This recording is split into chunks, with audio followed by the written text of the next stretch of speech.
नमस्कार, आदाब, सत श्री अकाल दोस्तों।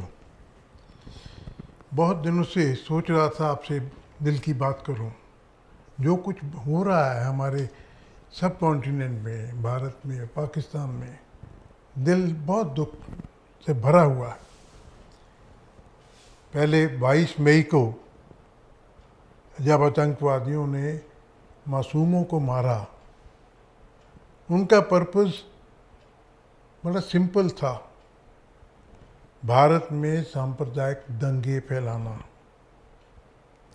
उन दंगों से किसको लाभ होना था, ये आपके सोचने की बात है। उन दंगों से ना तो कश्मीर उनको मिलना है, ना कुछ और मिलना है। उन दंगों से भारत में दंगे भड़कें और उसका असर यहाँ भी आबादी के ऊपर पड़े, स्टेबिलिटी के ऊपर पड़े और लोगों में एक दहशत का माहौल पैदा करना था। क्योंकि भारत में भी कुछ ऐसे एलिमेंट हैं जो हिंदू के, मुसलमान के नाम पे भड़काते रहते हैं। ये पिछले 1858 के बाद हुआ है, पहले कभी दंगे नहीं हुए थे भारत के इतिहास में। भारत वर्ष नहीं, भारत सारा सब कॉन्टिनेंट, जिसमें भारत, पाकिस्तान, बांग्लादेश, श्रीलंका, म्यांमार, अफ़गानिस्तान, कहीं दंगे का कोई नाम ही नहीं था, कम्युनल वायलेंस का कोई नाम नहीं था। ये अंग्रेज़ों ने ईस्ट इंडिया कंपनी के बाद जब ब्रिटिश सरकार ने अपने हाथ में लिया तो उन्होंने शुरू करवाए, चलो वो हो गए। आज की स्थिति में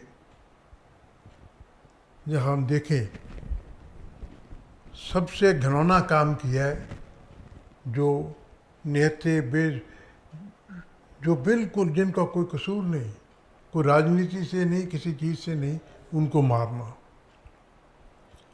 और उसके करीबन 15 दिन बाद, 18 दिन बाद भारत सरकार ने जो काम किया, जो टेररिस्टों के अड्डे थे, 7-9 अड्डे थे, उनको तबाह किया। क्योंकि वो इस चीज़ के पीछे थे, काफ़ी देर से लगे हुए हैं, बहुत अच्छा काम किया। सारी दुनिया ने, किसी ने क्रिटिसाइज़ नहीं किया, एक भी कंट्री नहीं था जिसने क्रिटिसाइज़ किया हो, क्योंकि वो टेररिस्टों के खिलाफ थे। उसके बाद उन टेररिस्ट ग्रुपों को स्ट्रेटेजिक सपोर्ट वहाँ की आर्मी के कुछ ऑफिसर्स और दूसरे लोग देते हैं, और जो वहाँ की सिविलियन जो सरकार है वो तो बिल्कुल अपने आर्मी के सहारे, टेररिस्टों के सहारे चलती है, वो नहीं रोकने में कामयाब। वो सारा हुआ तो उन्होंने पुंछ में शेलिंग करके, बहुत ताबड़तोड़ शेलिंग की, सिविलियंस को मारना शुरू किया। और भारतीय फोर्सेस ने भी जवाब देना शुरू किया। जवाब तो बनेगा ही, जब कोई बॉर्डर के एक तरफ से शेलिंग करे, दूसरा भी करेगा।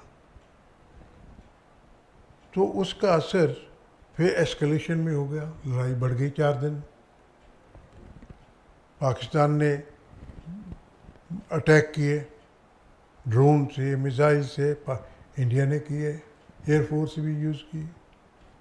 लड़ाई होती है, लड़ाई में कोई शिकस्त लेने के लिए नहीं होता। हर फौजी अपनी जान बचाने के लिए मारता है दूसरे को, ना मारेगा तो आप मरेगा, ये सीधी बात है। बड़ी लोगों में दोनों तरफ दहशत थी,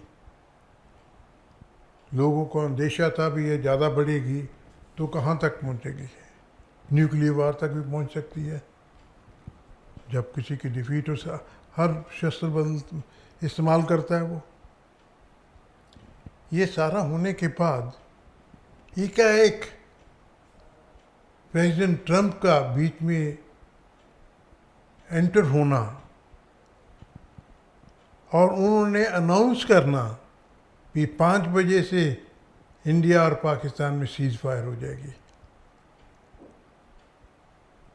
ये समझने में हम तो नाकाम हैं कि प्रेसिडेंट ट्रंप को किसने पावर दी, हु ऑथोराइज हिम।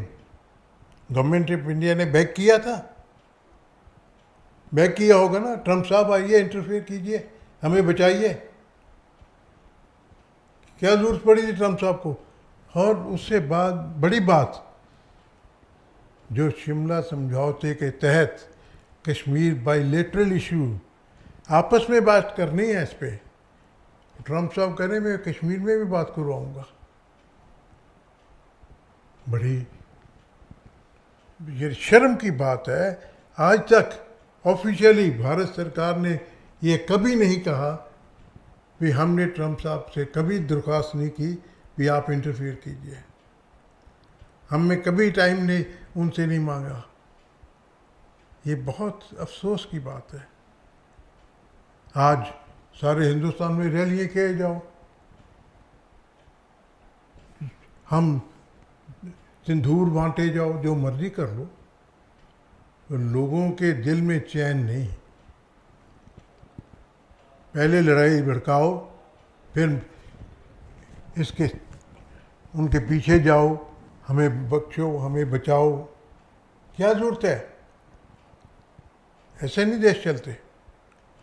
उससे बड़ी बात, जो उससे बड़ी बात है, आज भी ट्रंप साहब ये कह रहे हैं, ट्रंप की सरकार ऑफिशियली कह रही है, चंद इकोनॉमिक फ़ायदे के लिए ट्रंप साहब के आगे पीछे हो। बड़ी शर्म की बात। लड़ाइयों में नुकसान भी होते हैं, सब कुछ होता है, हर किसी का नुकसान होता है। रशिया यूक्रेन में रशिया का भी नुकसान हुआ, यूक्रेन का भी हुआ, सब जगह होगा, ये नहीं भी नुकसान नहीं होता। पर उसको इस तरह से करना, हम विजयी विजयी, क्या विजय है? ये विजय नहीं है। विजय उस दिन होती अगर उस दिन भारत सरकार पाकिस्तान सरकार से कहती ये आपका फ़र्ज़ था ये तबाह करने, आप टेररिस्टों से डरते हो, आपका काम हम कर रहे हैं। क्योंकि वो जो दहशतगर्द हैं, जो टेररिस्ट हैं, जितना हिंदुस्तान में नुकसान पहुंचाते हैं उससे ज़्यादा पाकिस्तान में पहुंचा रहे हैं, उससे ज़्यादा पाकिस्तान में। पाकिस्तान के लोगों के लिए भी ये बहुत अच्छा था, पर इन्होंने लड़ाई का रुख ही पाकिस्तान की तरफ मोड़ दिया। बड़ी अफसोस की बात है। अब भी टाइम है भारत सरकार को पाकिस्तान की तरफ मोड़ने के बजाय टेररिस्टों के। आज दुनिया में कोई मुल्क, एक मुल्क बताइए जो भारत के साथ इस मामले में खड़ा हो। अगर ये लड़ाई हम टेररिस्टों के खिलाफ रखते, सारी दुनिया हमारे साथ होती।